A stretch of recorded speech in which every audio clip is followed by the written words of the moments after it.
Hallo. Hoi, Filijno. Ik zit lekker zitten hierop. Ja. Hoi, wie ben jij? Kijk, ik doe over je aaien. Ah, wat aardig. Wat is je naam? Poesmouw. Huh? Wat is je Poesmouw. Poesjemouw? Jouw naam Poesjemouw? Ja. Ja. En wat is je naam? Wat is mijn naam? Papa Zwekker. Papa Zwekker. Wat is dat? Ik ben Kikker. Ja, kijk, wel spoken waar. Kan ik niet bij? Oh, heel hoog. Ik kan niet even pakken. Nee, mama kan wel bij. Ja, maar vraag maar. Later. Ja, vraag maar later.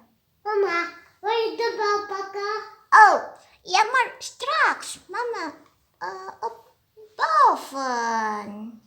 Waar is mama? Mama in het toilet. Een wc. Even naar plaatsen. Dus ja, kan ik nu pakken. Kijk, daar is die.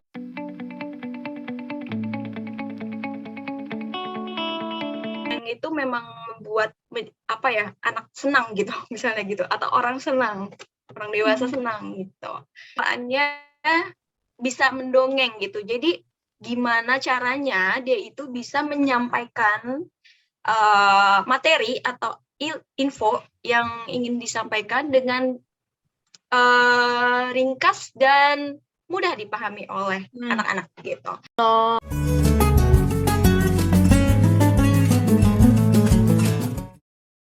Assalamualaikum. Salam, Adek. Gimana, sehat, Adek? Sehat? Kamu gimana? Sehat. Jadi teman-teman, ini ada temanku namanya Ajeng Intan Purnamasari. Ajeng ini salah satu pendidik di Bogor sekarang dan dulu juga sebagai pendongeng di rumah dongeng di Yogyakarta, ya Jeng? Ya, betul, Ade. Halo semuanya, salam kenal. Ya, ada mau ditambahin nggak perkenalannya? Perkenalan dulu ya. Oke, perkenalkan nih teman-teman, namaku Ajeng Intan Purnamasari. Kalian boleh panggil aku Ajeng.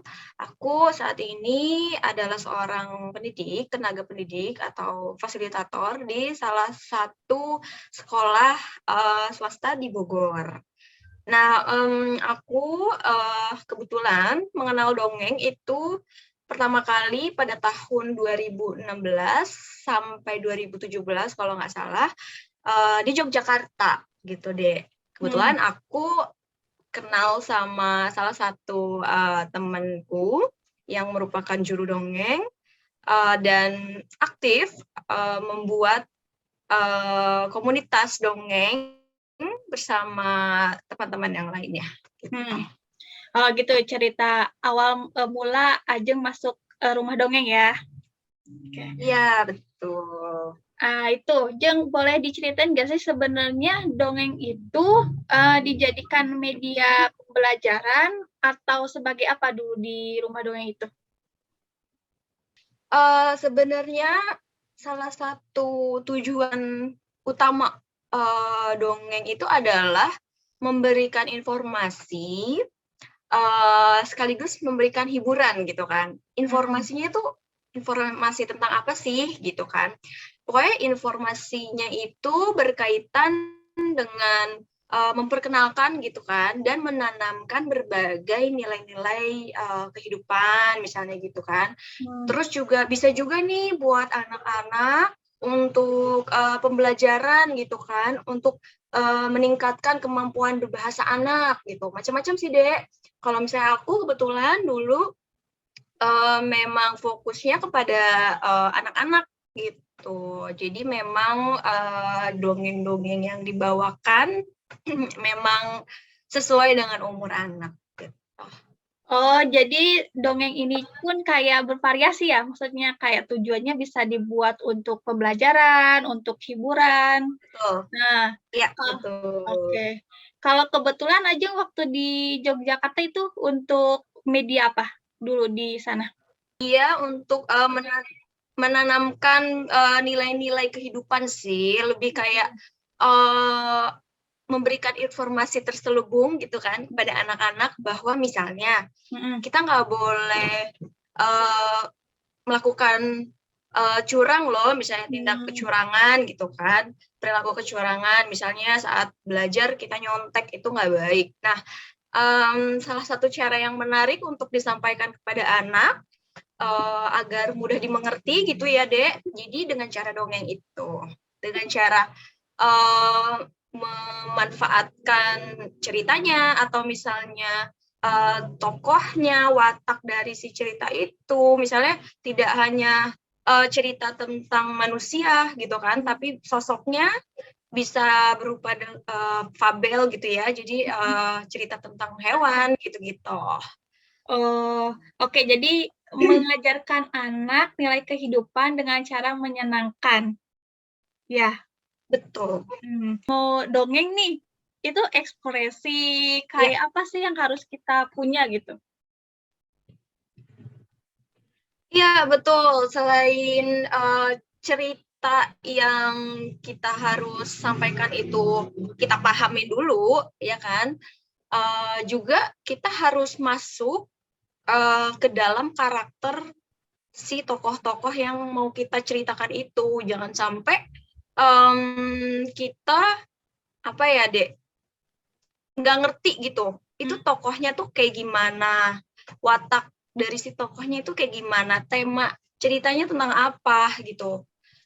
Atau mungkin settingnya, alurnya kayak gimana gitu, latarnya di mana. Kita tuh semua harus tahu dulu nih sebelum kita ceritain kepada anak. Sehingga jika kita sudah paham, jika kita sudah mengerti tentang ceritanya, otomatis salurkan cerita tersebut kepada anaknya juga enak gitu. Jadi mudah-mudahan ya anaknya juga gampang mengerti gitu. Oke. Biasanya berapa lama persiapan itu?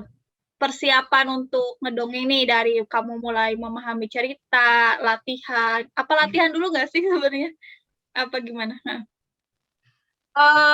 Iya, misalnya kalau tergantung situasi, misalnya kalau aku mau dongeng di festival dongeng internasional Indonesia gitu ya. Aku juga kebetulan pernah punya kesempatan. Nah itu aku seminggu persiapannya, jadi aku hafalin, terus aku siapkan misalnya kostum atau misalnya properti yang mau dibawakan, karena kan itu kan tingkat internasional ya dongengnya, jadi memang harus prepare gitu. Kalau misalnya mendadak juga bisa, jadi misalnya kita membacakan buku kepada keponakan kita, pada adik kita, itu kan nggak harus kita latihan dulu gitu.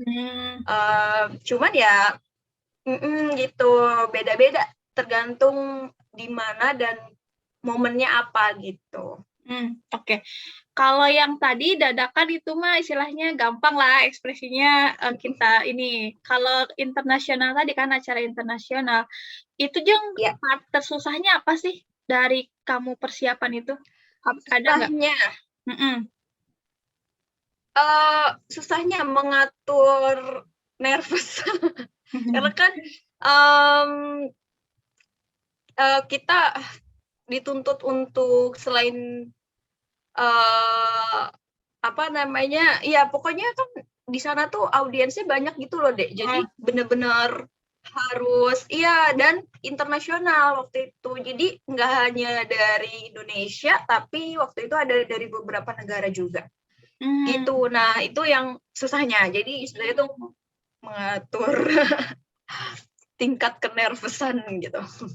Cuman memang waktu itu kebetulan aku nggak sendiri, jadi aku sama tim. Jadi ya alhamdulillah tim aku juga menyenangkan dan bisa membantu aku juga. Jadi kita saling bantu. Gitu. Oke, jadi nervousnya itu lebih ke diri untuk persiapan nampil ya. Kalau secara bahan gitu, secara pengetahuan, pemahaman tuh udah gitu. Insya Allah udah, udah. Oh, Kalau itu udah sih, karena waktu pas di komunitas dongeng itu juga kan kita dikasih apa ya, istilahnya bekal-bekal gitu ya deh ya. Jadi tentang apa itu dongeng, terus bagaimana cara membawakannya dan lain-lain gitu. oke. Menarik. Boleh cerita nggak, Jeng? Kayak kamu tadi dikenalin tentang dongeng itu apa? Terus bagaimana tadi cara mendongeng? Itu keseharian kamu nih waktu di Jogja tuh gimana sih? Apa kamu memang full di rumah dongeng itu atau cuman part time apa gimana sih gitu? Waktu itu kebetulan aku juga waktu pas di Jogja itu sebagai pengajar di salah satu PAUD di sana, dan memang udah harus familiar gitu dengan membaca cerita, dongeng. Apalagi waktu itu kebetulan aku umur 3 sampai 5 tahun yang aku ajarin gitu loh, Dek. Jadi mau nggak mau aku harus menyampaikan materi yang nggak kayak setiap ngajar kayak dongeng harimau atau misalnya si siapa kelinci misalnya gitu kan. Cuman memang itulah apa ya namanya, keistimewaannya bisa mendongeng gitu. Jadi gimana caranya dia itu bisa menyampaikan materi atau info yang ingin disampaikan dengan ringkas dan mudah dipahami oleh anak-anak gitu. Jadi tidak hanya dongeng itu kayak apa ya, kayak misalnya si gajah dan si kelinci yang tadi aku sebutin dan lain-lain gitu. Oke, berarti ini ya istilahnya kayak paruh waktu ya. Jadi setelah kamu ngajar, kamu ke rumah dongeng ya? Gabung di komunitas, cuma memang belum ada kesempatan untuk balik ke Jogja lagi. Gitu. Cuman kalaupun memang aku mau misalnya ikutan gitu, itu aku bisa ya tanya sama temen aku gitu, aku pengen ikutan dong misalnya untuk festival dongeng selanjutnya misalnya di mana gitu, aku bisa ikut langsung. Oke. Menarik juga nih tadi kamu sebut festival dongeng. Itu tuh setiap tahun ada apa bulan apa gitu, gimana Jeng? Kalau di Indonesia ya? Iya betul, setiap tahun sih kalau nggak salah, cuman kebetulan karena sekarang lagi COVID ya, jadi eventnya beda deh. Jadi eventnya itu lebih ke bentuk apa ya, webinar yang gitu-gitu loh, jadi lebih ke online. Kalau pas waktu aku 2017 itu kebetulan ada ini di Jakarta dan di Perpustakaan Nasional kalau nggak salah waktu itu.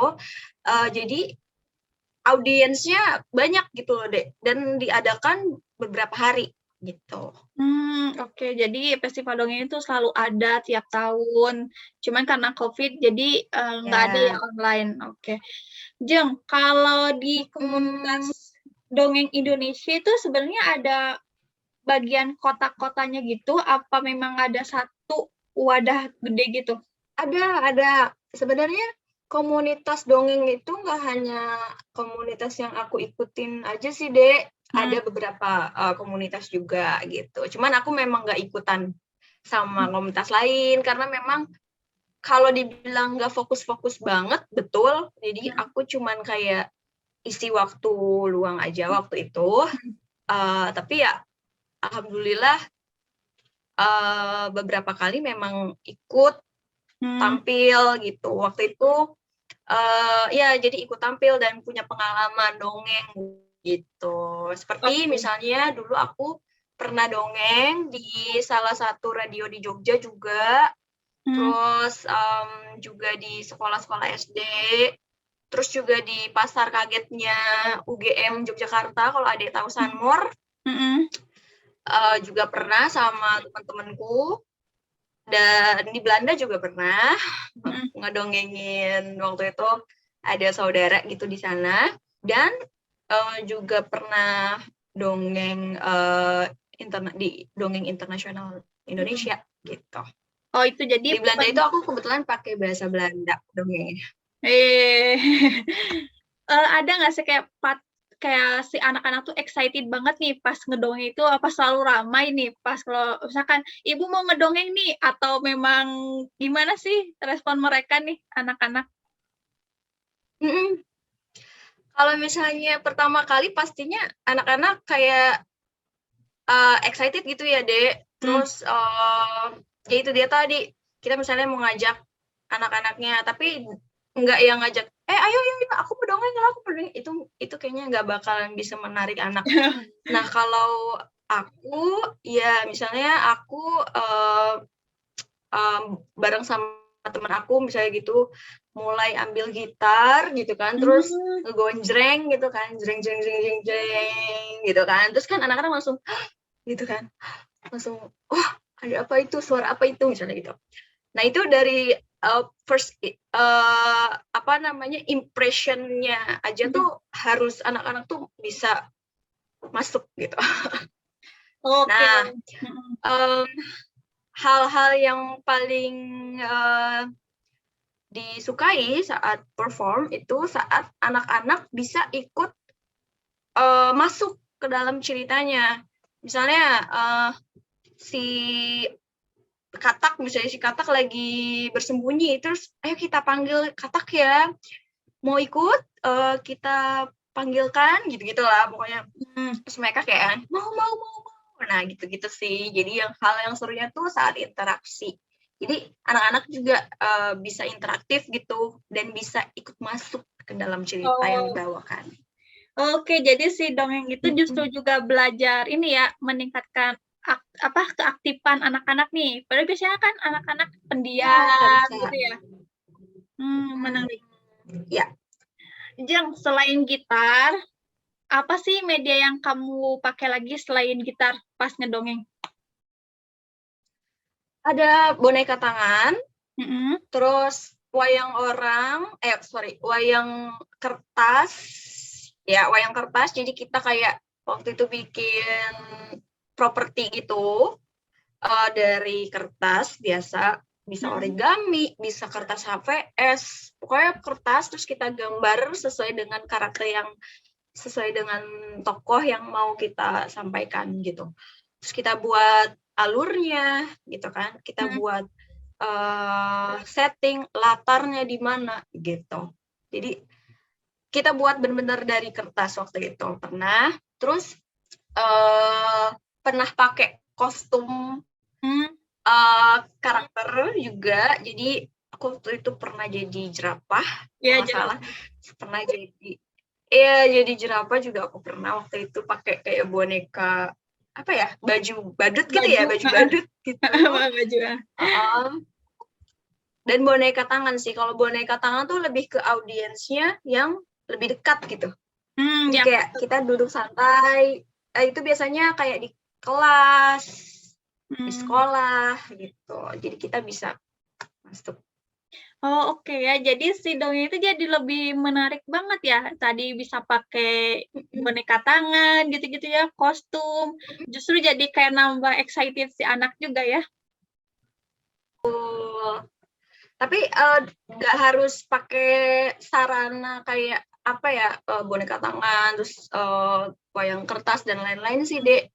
Kita tanpa ini juga sarana gitu ya, tanpa alat bantu atau tanpa properti pun kita bisa gitu. Kalau misalnya memang si pendongengnya memang bisa masuk ke ceritanya gitu. Oh, oke, sip. Nah, Jeng, seberapa sering sih kamu ngedongeng gitu? Apa tiap hari ngedongeng nih atau gimana? Nggak tiap hari juga sih. Kalau ada momen-momen aja sih, misalnya kalau setiap aku di kelas, kebetulan aku juga sekarang lagi ada di sekolah juga ya, jadi aku alhamdulillah sebagai pengajar juga, jadi pernah juga mendongeng di sekolah aku yang sekarang yang aku tempat aku kerja ini. Tapi nggak yang begitu sering juga sih, jadi tergantung momen ya gitu. Kalau misalnya memang lagi pelajaran cerita, misalnya pelajaran tentang apa ya? Ya, cerita bahasa Indonesia gitu ya. Itu Seru. pernah ada, iya, terus misalnya ada pelajaran tentang dongeng, diajarin juga di sekolahku. Aku coba menampilkan dongeng gitu kepada murid-murid gitu. Terus murid-murid excited, terus mau coba juga gitu. Oke, jadi justru pengalamanmu yang waktu di Jogja ya akhirnya bermanfaat dan terus dikembangkan justru di sekarang kamu jadi pendidik ya jadi berhubungan banget gitu. Kemarin kamu belajar, jadi sekarang juga terpakai gitu ya. Mhm. Nah, Iya, Jeng, betul. kenapa sih kamu tertarik tuh dulu? Kenapa sih harus masuk komunitas itu gitu? Kenapa harus dongeng? Kenapa nggak komunitas misalkan nari lah, apalah gitu? Menarik.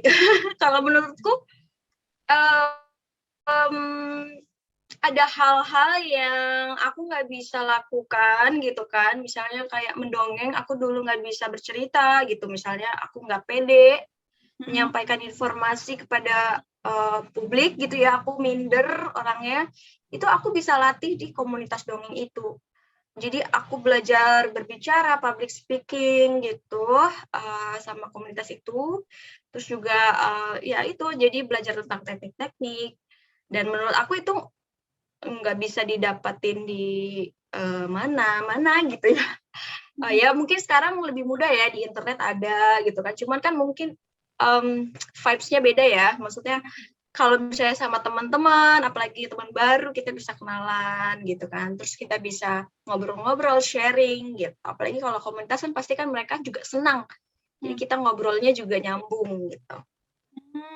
Jadi sekalian belajar meningkatkan soft skill kamu, kepedean kamu ya, public speaking dan lain-lain.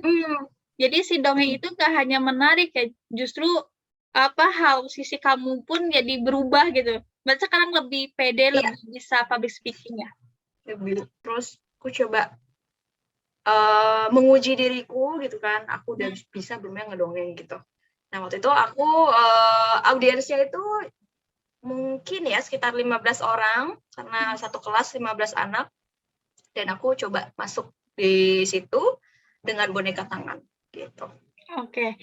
Perasaannya gimana aja waktu itu? Udah, aku bisa nih ngedongeng nih pertama kali gitu di depan anak-anak, rasanya gimana?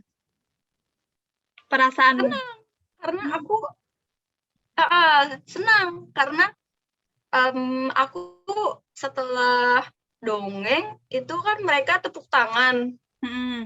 Mereka kayak, wah ternyata Bu Ajeng bisa dongeng gitu. Dan anak-anak tuh bener-bener ekspresif ya deh. Jadi ya alhamdulillah gitu. Sukses ternyata, alhamdulillah. Wah, mantap. Jeng, berarti kan itu tentang dongeng ya. Tadi part tersusahnya mungkin part tersusah mendongeng itu pernah nggak sih kamu Nervous. ngalamin kayak ngeblank gitu di tengah cerita nih? Pernah nggak? Pernah. Pernah. Nah itu gimana Jeng ngatasinya nih? Misalnya aku lagi ngedongeng nih, jadi gini tiba-tiba, loh kok lupa gitu? Itu gimana kita mengatasi? Aku biasanya kalau misalnya nervous gitu sampai ngeblank, itu berarti aku ngapalin ceritanya. Oh. Nah, otomatis kalau ngapalin ceritanya, misalnya ada part-part yang kelupaan. Nah, siasatnya bisa disiasati oleh improvisasi. Jadi aku kayak coba improv aja. Yang penting orang nggak tahu kalau aku tuh lupa teks gitu kan, lupa ceritanya. Tapi tetap fokus dan harus bisa balik lagi gitu. Jangan sampai ketahuan itu improvisasi berarti ya? Improv boleh sih, jangan sampai ketahuan kalau lupa, itu sih yang penting. Tapi nggak apa-apa sih kalaupun emang lupa gitu kan, ada momen kayak improv pun nggak bisa misalnya, ya tarik nafas aja dulu. Tarik nafas, terus biasanya kan kayak ada apa sih namanya, tremor gitu ya, kayak gitu kan, mungkin kayak demam panggung atau gimana. Iya, Tapi kita biasanya kalau misalnya ada hal-hal kayak gitu terjadi, kita kayak coba relax, minum air putih dulu. Misalnya kalau ada kesempatan untuk ngambil air putih, minum dulu, terus tarik nafas, terus anggap semua nggak ada aja. Jadi kayak anggap audiensnya itu nggak ada. Karena siapa tahu dia nervous, dia deg-degan gitu kan, ngeblank, karena ditonton banyak orang misalnya gitu. Jadi hal yang menurut dia itu sebagai kendala, lupain dulu aja gitu. Oke. Fokus dulu aja pada cerita misalnya gitu. Oke, berarti mendongeng itu kayak seni juga ya, kayak misalnya kayak nyanyi, kayak apa juga ada seninya ya, maksudnya ketika ngeblank, improvisasi, Betul. relax gitu. Betul. Jeng. Betul. Nah, kalau di Indonesia peminat dongeng itu banyak nggak sih, Jeng? Indonesia, menurut aku cukup banyak. Kalau di Indonesia itu kita sampai bikin komunitas ya, dan ada beberapa komunitas besar gitu. Dan setiap kita misalnya perform atau misalnya bikin event, itu selalu banyak yang antusias. Anak-anak sampai orang dewasanya pun antusias gitu.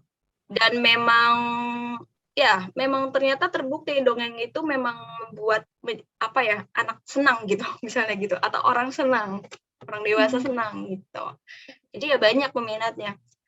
Cuman kalau misalnya di luar negeri itu aku kurang tahu ya kalau misalnya ada kayak festival dongeng, atau misalnya mungkin ada ya, cuman nggak terlalu banyak kayak yang kita ketahui di Indonesia gitu. Karena menurut aku khususnya waktu itu kan aku di Belanda ya. Nah, di Belanda itu dongeng itu merupakan suatu, bisa dibilang kewajiban ya, buat para orang tua di sana gitu. Mereka tuh harus bacain buku misalnya gitu kan kepada anak setiap tidur. Setiap tidur mereka bacain buku, atau misalnya setiap ada waktu luang itu mereka baca buku biasa. Kalau di sini kan mungkin ada beberapa gitu ya, parents atau orang tua yang masih gitu kan membacakan anak buku, terus misalnya membacakan anak cerita gitu kan.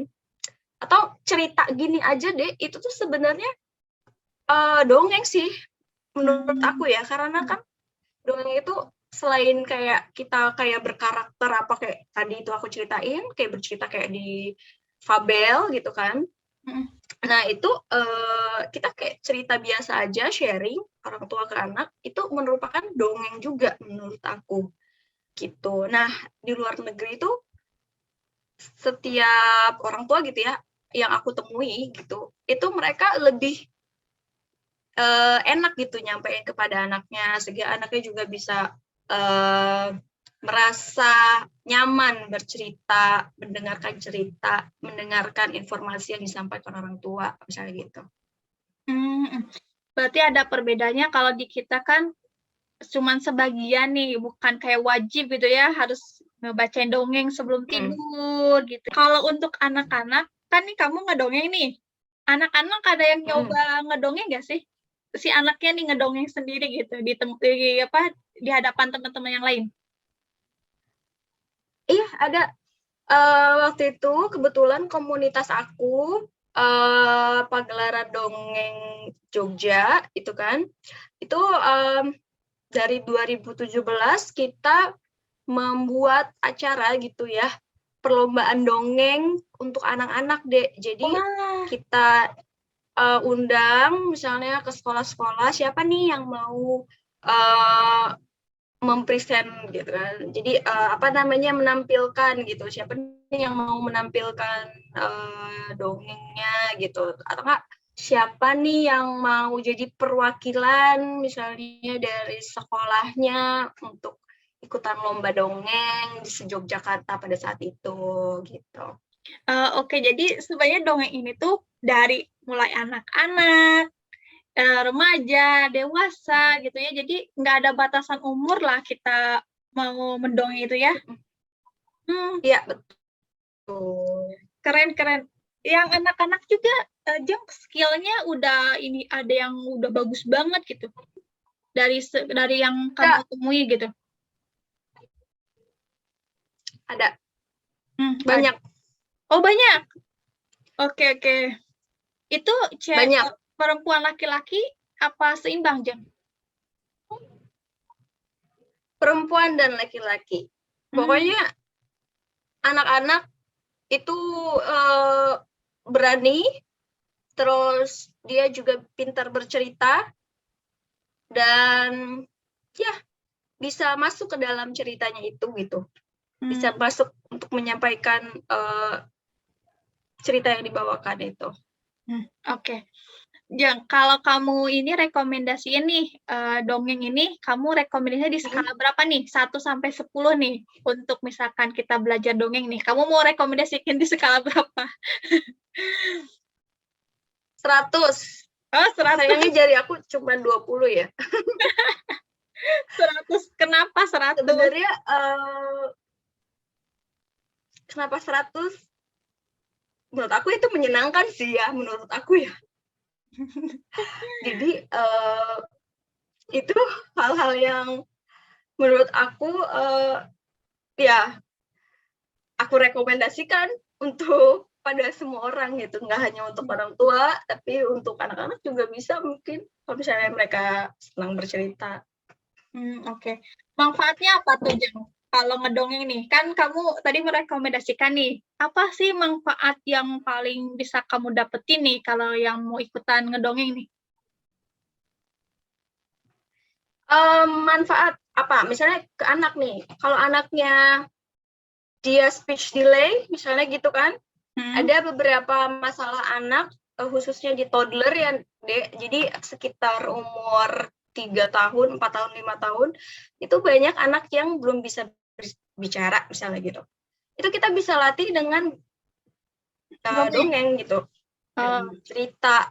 Jadi kita berikan anak kesempatan untuk bercerita gitu, daripada dia melihat handphone misalnya gitu kan setiap detik, setiap waktu gitu. Mau ikutan jadi pendongeng itu kita tinggal daftar ke komunitas-komunitas yang ada apa gimana? Iya, bisa. Misalnya kan sekarang udah banyak tuh medsos ya, kayak Instagram itu tentang dongeng-dongeng gitu kan, misalnya kayak festival dongeng atau komunitas dongeng, itu bisa daftar aja, mungkin bisa langsung DM atau misalnya ada kontak person yang bisa dihubungi yang dicantumkan di medsos tersebut, ya silakan gitu. Oh, sekarang mah udah mudah lah ya untuk kita ke arah sana. Kita nggak sulit lagi cari informasi. Oke. The last nih. Apa sih yang kamu harapkan nih dari anak-anak yang bisa menyukai dongeng atau orang tua yang suka dongeng, harapannya untuk kayak komunitas dongeng itu sendiri atau untuk kamu deh ke depannya gimana? Kayak untuk komunitas dongeng itu harapannya tetap ada gitu kan, dengan tujuan-tujuan yang baik dari si pendongeng-pendongeng yang ada di dalam komunitas tersebut. Dan harapan untuk aku sendiri, aku tetap jadi pencerita atau storyteller yang baik, yang tulus, yang jujur gitu. Sip, mantap. Satu lagi, buat pendongeng-pendongeng di Indonesia, apa yang ingin Ajeng sampaikan kepada pendongeng-pendongeng di Indonesia?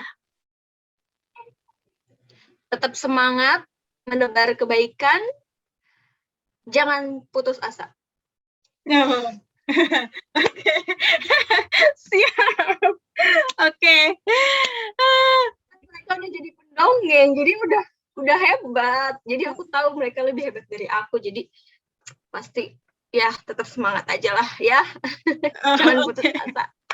Jadi pendongeng-pendongeng di Indonesia tetap semangat menyebarkan kebaikan lewat mendongeng. Sip, makasih banyak Ajeng. Sehat-sehat selalu ya. Ya, dadah. Bye-bye. Makasih banyak juga. Sip, mantap.